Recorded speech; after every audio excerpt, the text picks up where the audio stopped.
MTL Sports Podcast, episode 106. All right. For today's episode, guys, we're going to focus on the NFL. Not too much basketball news going on. So today we're going to keep our current series, the ESPN Top 10 list for different position groups. Today we got, I believe, edge rushers, safeties, and tight ends. So we'll go through the top 10 of each of those position groups, and then we'll probably sneak in some time for rapid fire. So, with all that being said, you already know. Stay tuned. Hi,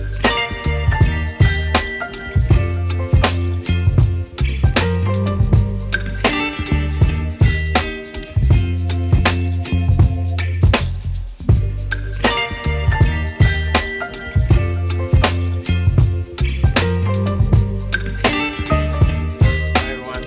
We are back, and we are better than ever. All right, so let's kick off this ESPN series of top 10 lists they did for each position group. Last episode we did what? D-line and running backs.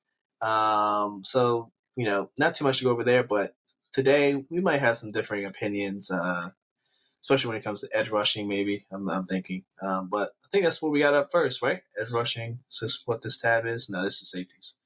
I want edge rushers first, all right? This is tight ends. I gotta reorganize these. Edge rush. All right. He's So, struggling. number one, Myles Garrett, last year's defensive player of the year, right? Kind of. Some people will say it was controversial because he wasn't, the top sack leader. That was what, T.J. Watt. And I know he was a little butthurt about that, but I think Myles Garrett played very well last year. Deserved not only number one ranking, but also defensive player of the year. Lawrence, how do you feel about Myles being the number one rated rusher? Well, I mean, just because you don't have the most sacks doesn't mean you weren't the most effective. Honestly, you can go back and forth between the two of them, but if I'm going to pick one, I'm going to take Myles Garrett just a little bit more, just because I like him a little bit more. Okay. Got a little beef with TJ Watt. That Cam Newton thing back in the day, still never let it go. Don't sit pretty in my stomach, so I'm a big TJ Watt hater, and forever will be. So, yeah, whatever. Let him stay down there and cry. Fair enough. Yeah, even though he's a Brown, I think Garrett's probably the best right now. TJ Watt's not too far behind him at number two, and also how I feel too. TJ Watt's a beast when he's healthy, but I feel like he gets hurt a lot, right, Lawrence? So I feel like maybe that played a little bit into the role of the voters not voting him number one. But how do you feel about TJ being number two? Well, TJ being number two, like I said, you can go back and forth between the two of them. But this is where it gets weird for me. It's like Michael Parsons, right? Are we now officially calling him an edge rusher, or is he still a linebacker? I mean, he goes back and forth. I think that's the more of a question here. Because, you're going to see this edge rushers list, and you're going to see Michael Parsons, and you're going to look at the linebacker list, and you may or may not see Michael Parsons. Yeah, right here they have him as an edge rusher. Yeah, I go back and forth, but I mean, he gets so many sacks, bro, and he rushes the quarterback so much. I guess he qualifies to be an edge rusher. No qualms here with Mike Parsons being three. He's definitely a top five rusher. Nick Bosa, number four. How do you feel about this? He's the highest paid defensive player, right? I think his production kind of slacked a little year last year. I think he was a little overpaid when he got paid what he did. I think he was just the next guy up on the totem pole who needed to get paid, and he was really good at his position, so they paid him what they paid him.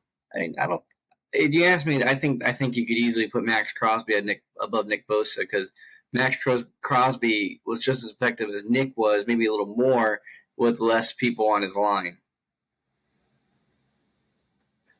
Yeah, it's fair enough. Max Crosby's a beast as well, coming in at number five. As you can see, some people had him number two. And then last year he was six. So moving up one spot is pretty good, especially like you said. He didn't really have help on his D-line, so maybe that'll change this year. I know they added someone. I forgot who they added, but they added someone, so that'll help out a little bit. All right, so number 6, Aiden Hutchinson, last year unranked. This is second year, and he kind of had a breakthrough year. How do you feel about him at I think it's 6? a little high. I don't even know if I would put him in the top 10. I think it's just the fact that the Lions made such a long push or a big push last season is what has put propelled him so high in this ranking. But I would say it's a little bit of an over ranking for him. That's just my opinion, though. I think he's good. I think he's like I said. I think he's pretty good at what he does. I just don't think he's top 10. Yeah, I think this is where I start to disagree with the list as well. He's probably like, borderline 10, but there's definitely guys on this list further down that I feel like are way more deserving. But he's definitely good. His second year, he definitely broke through. Was it a huge breakthrough? I don't think so. It's not like he went from, single digit sacks to he's pushing 15, 16. He only had 11 and a half sacks. So that's good, but that's the top guys and some of the guys below him did a much better job. 7 goes to Hunter. He's now a Texan. He's 29. Last year he was unranked. I think. Was he hurt last year? Bro, I he's don't know. always hurt. So that's why he's unranked before that. It was one of his first seasons where he wasn't hurt. Like I said, that's another one of those where I'm like, that could be a little too high just because of the fact that he's always hurt. I mean, you saw one Yeah. year of work and you're like, oh, yeah, he's top 10. But all those other years, you didn't see much work at all, which should be as telling as it is. Now, number 8 and number 9, Josh Allen for the Jags and Trey Hendrickson for the Bengals. Both these guys were tied for second in the league in sacks last year, and I feel like they both are underranked. They probably should be 6 and 7.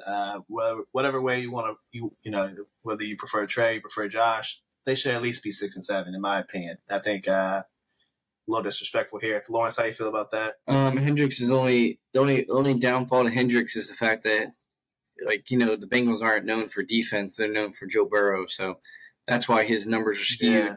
I mean, when you got the most handsome quarterback in the league, you tend to get forgotten about when you're on the defensive side of the ball. This is true. Even with the buzz cut, it's looking pretty good. But second in the league in sacks, it's no slouch. That's not something to sneeze at. Definitely should have deserved some more consideration.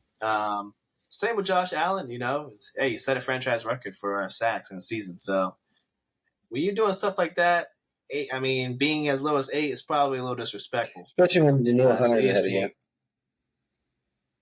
Yeah. And then number 10, we got Brian Burns, your old Carolina Panther. How do you feel about this one, Lawrence? I think it's a little bit of an overrating. I mean, they did double team him, and they didn't, they ran the ball against him more, so his sack numbers were down. But, before that, and, ever since we've gotten Burns, there's just games where he's just irrelevant in it. And there's games where, he looked really awesome. But I also think there were just as many games where Frankie Louvu was more of a threat rushing the quarterback and rushing the running back than Burns was. And, the fact that we got rid of Frankie Louvu was a little bit of a stretch. But the money that Burns wanted to be paid, I still don't think it was correct. And, what he was trying to push out for. I mean, he wanted to get paid Nick Bosa money, and I was totally cool with paying him, but like I was saying is he can't get more than Max Crosby money. Like you're not better than Max Crosby, so you can't get paid like Nick Bosa if you're not better than Max Crosby. And don't act like Max Crosby's not getting paid something. He's getting paid pretty well. So I thought he didn't know what lane to stay in, even when trying to get paid.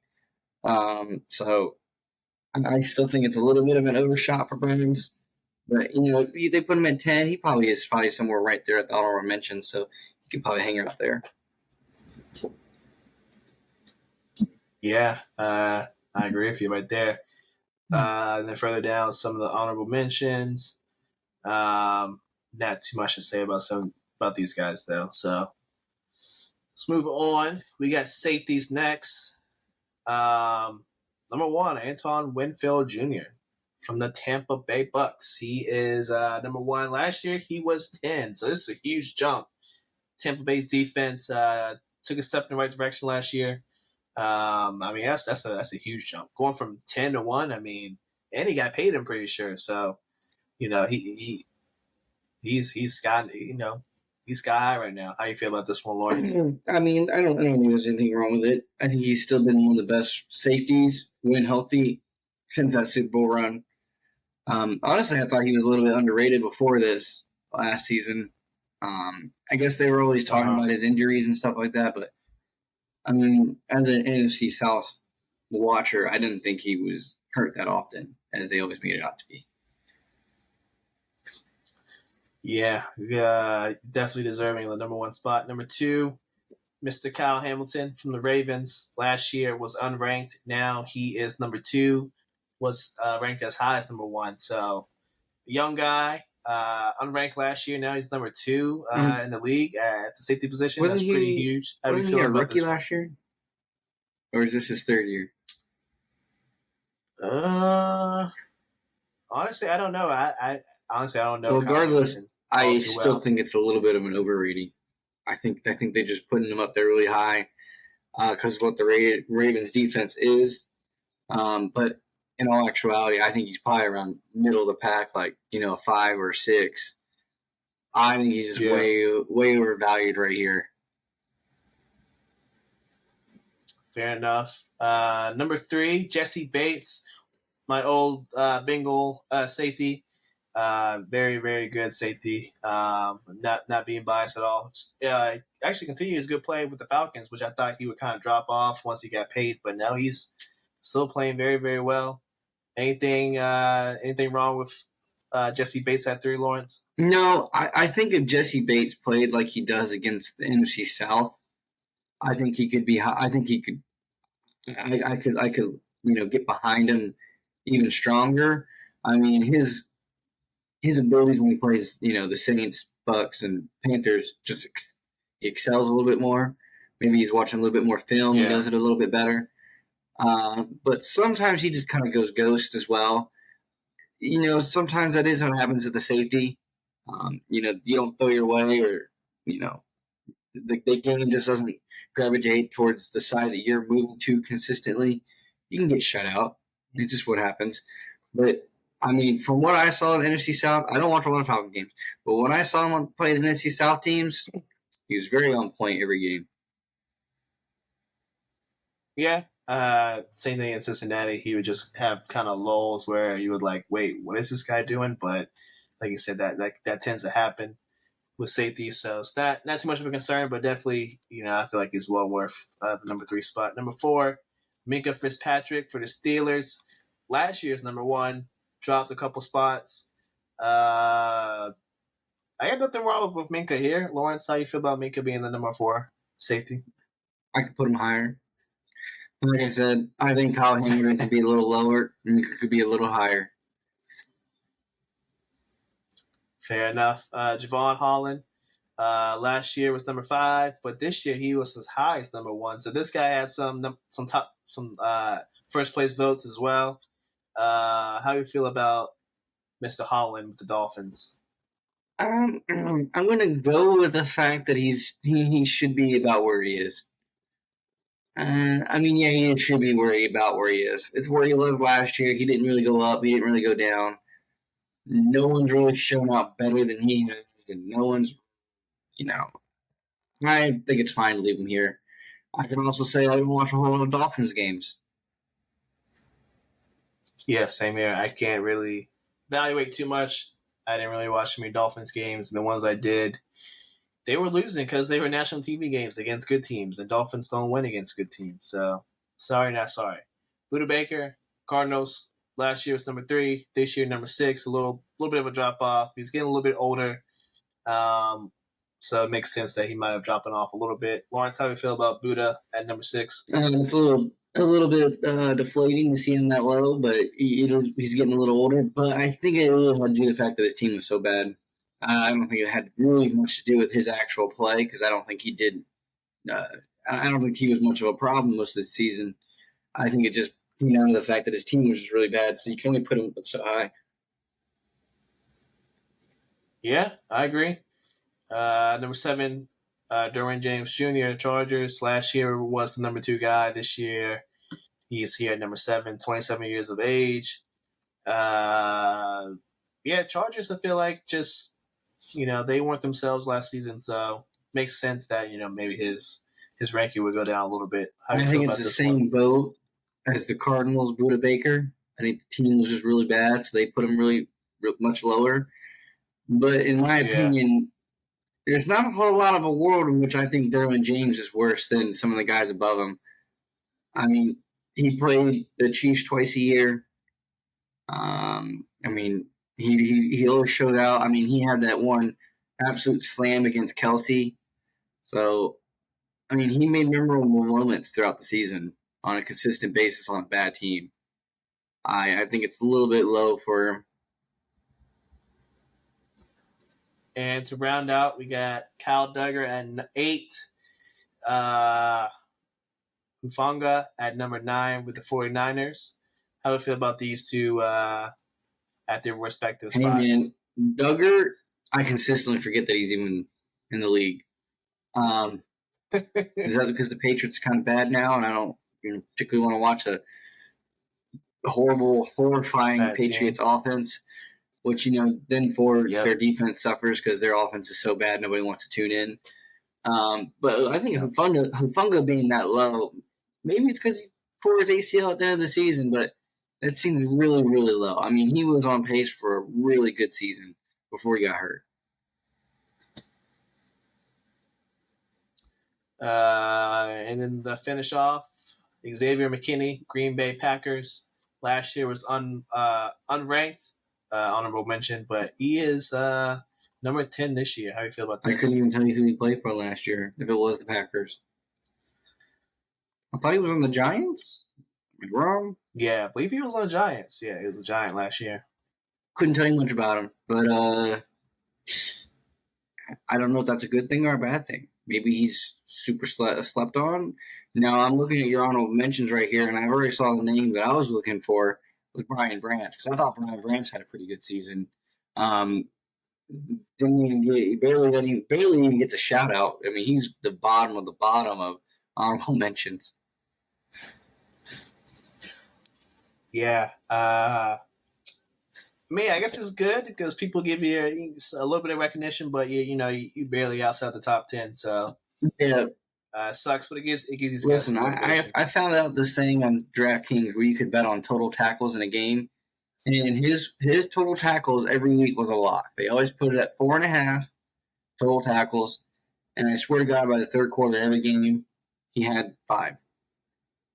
I don't think there was ever a time. And then towards the end of the season, they started having it up to 5.5 or 6.5, and I literally would just buy it down to 4.5, and I would watch it hit every single game. Yeah, did I lose some value buying it down to 4.5? Yeah, I did. But did I know he was going to get 4.5 tackles minimum? Yep, I did. It was guaranteed. Fair enough. Fair enough. Let's go to the tight ends. The last of our top 10 list from today.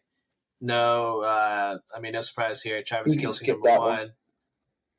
Yeah, we all need to talk about old Travis and T Swift. Number 2, George Kittle. Honestly, don't need to talk about this one as well. George Kittle is. Honestly, I'm seeing what your number better. 3 is, and we can kind of skip the top 3. Honestly, yeah. Honestly, Mark Andrews, when he's healthy, y'all, he's a beast. Lamar Jackson's best weapon by far. Mark Andrews is a beast. This is coming from a Bengal, so nothing to say there. Number 4, Laporta. Wasn't ranked last year because he was a rookie, and this year he's at number 4. He had a hell of a season with Jared Goff. Definitely exploded because I didn't see this from Laporta. Lawrence, how do you feel about Laporta? No, I was going to say I think Laporta should be in the top 10. No doubt about it. But number 4 is a little bit of a stretch. I think that might have been because he started popping off towards the end of last season, and people remember what he was doing at the end. But at the beginning of the season, he wasn't. He was all right. Like probably the first 5 games. We'll be safe and say 4 to 5 games. He was okay. I mean, once they played the Panthers and he had like 2 touchdowns or in all those yards, I think that's when he became himself. I think that's when he really got going. That's when he gained his Yeah, all confidence. he do is beat up a loser. Fair enough. T.J. Hawkinson, number 5. He tore up his knee really bad, pretty late in the week, in the season. I'm sorry, at week 16. But he was balling before the injury. So number 5, I feel like is fair. Lawrence, how are you feeling about TJ I at think 5? TJ at 5 is fine. I think I could have put him above Laporta, but because TJ didn't finish the season, I guess we'll leave it. But I think Iowa back to back is fine. 2 Iowa tight ends. Number 6, Njoku, 28. Last year's honorable mention. I guess he finally had a breakout season, even though the Browns had a shit ton of quarterbacks last year in rotation. How do you feel about Njoku being number 6? There is no shame in Njoku being number 6. The only thing you could ever ask more of Njoku is the running game, being a little bit more of an effective blocker. But in terms of the catching, no question asked. He's a great catching tight end. It's just the blocking part that kind of hinders him a little. Number 7, Dallas Goedert, Philadelphia Eagles. How we I feeling? stay saying Dallas Goedert's overrated. Okay. In my personal opinion, I just feel like Dallas Goedert is always put up to this pedestal, being like super good, one of the best. I think he's pretty good. I never really thought Dallas Goedert was like one of the best tight ends. So for him being in the top 10 is a little bit. I think he's like a borderline top 10. I don't know if I would take Dalton Kincaid over him, so I guess that's saying something. I thought Dalton Kincaid at number 8 just took too long to get going during the season. And there were multiple games because they had on fantasy. And if he would have had 0 fantasy points and you didn't see him the whole game, and then the next game he'd go off. So at least that Dallas Goedert's a little bit more consistent. I can point out one name that I'm kind of confused based on that we're at number 9 at this point, and I haven't seen him at all, is Pat Freiermuth. I thought he would be up here by now, as consistent of a catching tight end and blocking tight end as he is. True that. Evan Ingram's number 9. And to round us out, we got Dalton Schultz with the Texans, former Dallas Cowboy, them boys. He left them boys to go to play in Houston right down the road.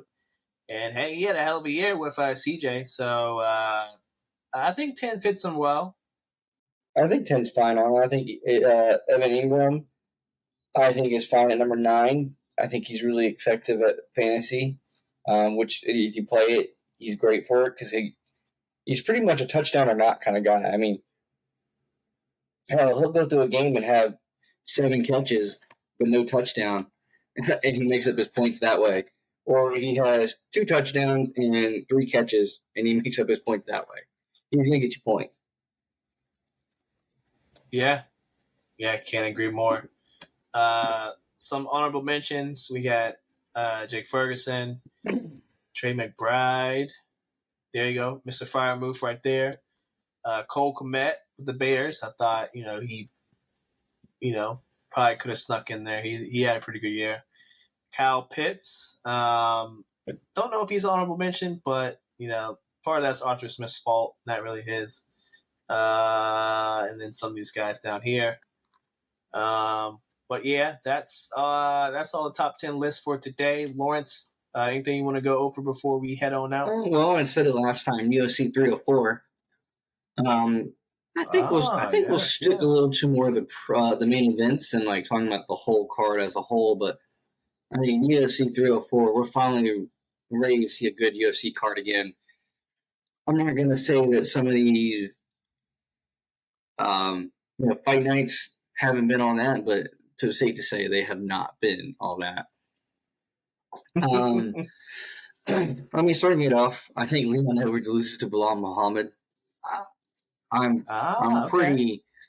I'm pretty dead on that one.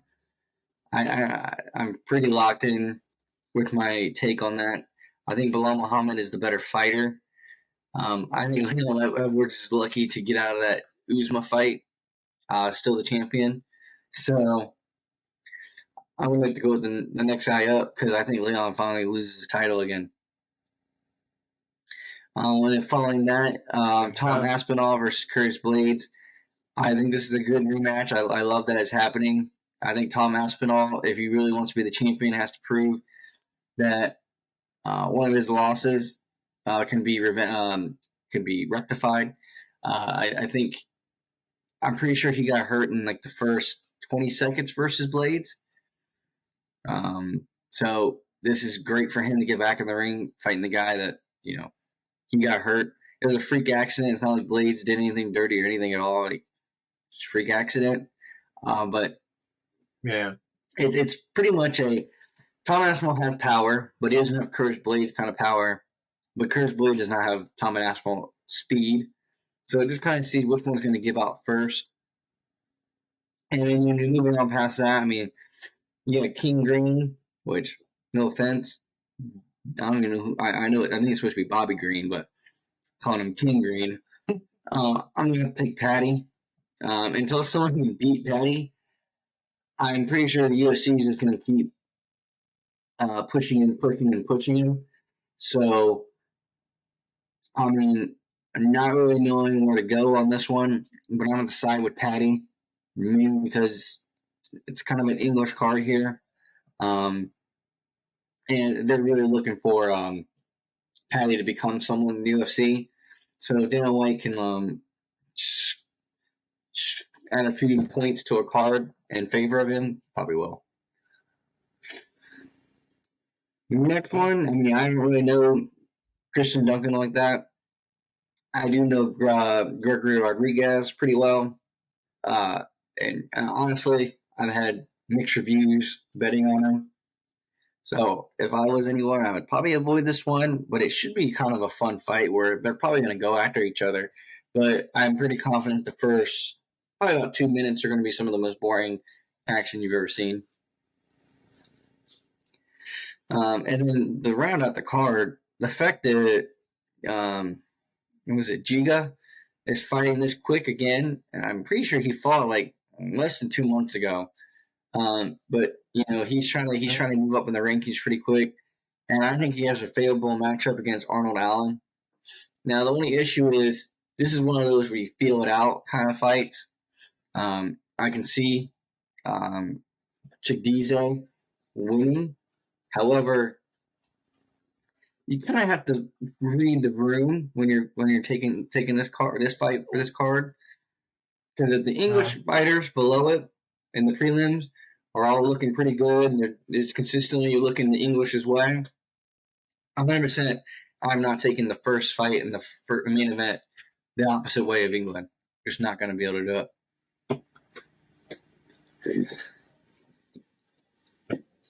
Fair enough. And of course, the prelims are on ESPN Plus. Main card you have to buy and or find a way to stream it. We don't advocate for that, though. We don't advocate for that. Early prelims as well. So, do you know what time this one starts, Lawrence? Probably early. Okay. Let's see. Early prelims start at 6. Pay-per-views at 10. Fighting in Manchester. Okay. Yeah. Interesting. I think it's gonna be fun. I think it's gonna be a good card. I think it's gonna be late as hell there, though. Oh yeah, they're like 6 hours ahead, right? I think it's 5. I don't know if it's 5 or 6. It's one of the two. Yeah, it's pretty far ahead. Last thing I wanted to cover, guys. It's official. ESPN, NBC, and Amazon are the new, I guess, TV rights holders for the NBA. The NBA officially rejected Warner Bros. last attempt to, I guess, match Amazon's bid, but I guess because I don't know, it's not exactly the same. Basically, if you read into it, guys, Amazon's a streaming service, not traditional TV, so Warner Bros. Couldn't exactly match it per se. So the NBA just straight out rejected it because it's not the same package.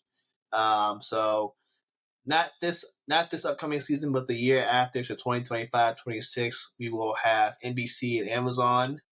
So make sure you're caught up on your Prime. Make sure you caught up on your Peacock, because in 2 years you're gonna need it so you can watch NBA every single day. There'll be a national TV game every single day. I think NBC will have Mondays and Tuesdays. ESPN has the usual Wednesday, Fridays, and Saturdays, and Prime has every other, I think, Thursdays and Sundays. So I'm excited. I'm here for NBA every night. I don't have to go to NBA TV because I have to go ahead and buy that sometimes, because not every cable package carries an NBA TV. Sometimes you have to buy it just for like the $7 a month or whatever they charge people. So I'm pretty excited, even though we're gonna lose Chuck and Charles and Kenny and Ernie. Hopefully, maybe NBC can license the show from TNT. I don't know. We'll have to see, but I'm excited for the new package. How you feel about it, I'm Lawrence? excited not to pay for what is it, League Pass anymore.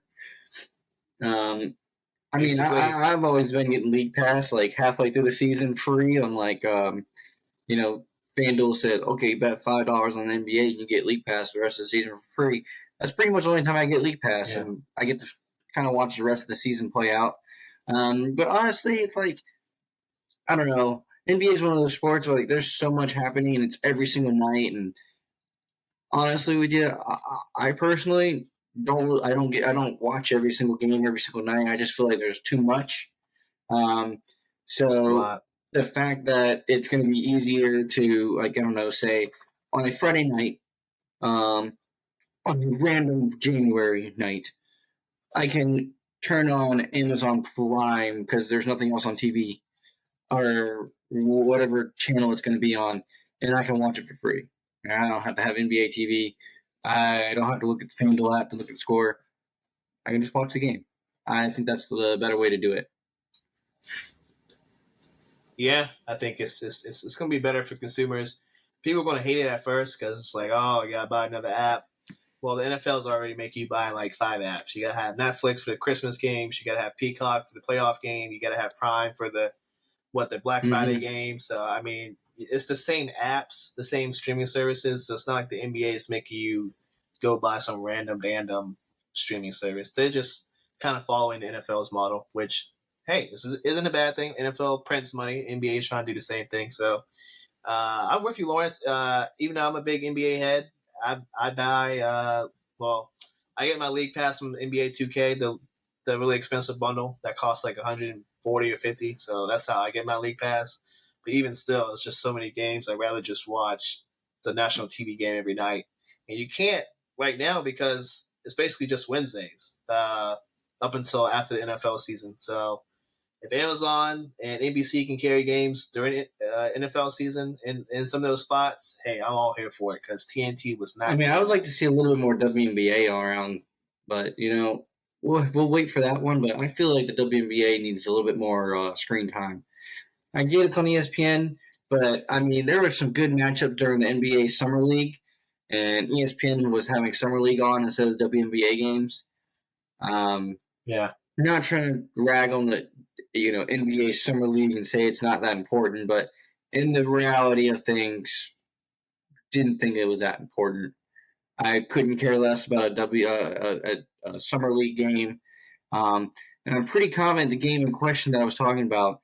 It was literally one of the matchups between Angel Reese and um, Caitlin Clark was happening during an NBA summer league game was going on. I'm like, that's such a cash grab. And if you had it on ESPN, that's a lot of money that was just going to be just handed to you. I mean, I would have been one of the people who would have been like, take my money. I mean, that was me watching the WNBA versus the WNBA All Stars versus USA Women's Team. I was cheering for Angel Reese and Caitlin Clark and um, don't know her name, who just scored 34 points in the second half. But I was cheering for those girls to beat the hell out of the USA team, because honestly, I felt like it was a little bit skewed who made the USA team. It seemed a little bit like favoritism. Because don't get me wrong, but Brittany Griner does not deserve to be on that USA team. Um, especially when Angel Reese, a little rookie, is better than what she's doing. Caitlin Clark, she got 10 assists in that game. She had 19 assists the other night. Like, I get it. They're rookies. You don't want them on the USA Olympic team. You should have brought them. And they kind of proved to you why. There was just 3 girls that showed out, and they all did something important in their own right. Angel Reese did a little bit more scoring than she normally does, but she got her rebounds. Caitlin got her assists, and then the one girl, she got her points, 34. They all complimented each other the exact same way you're supposed to do it. A rebounder, a dimer, a scorer. WNBA is a more collegiate team. Can't agree more.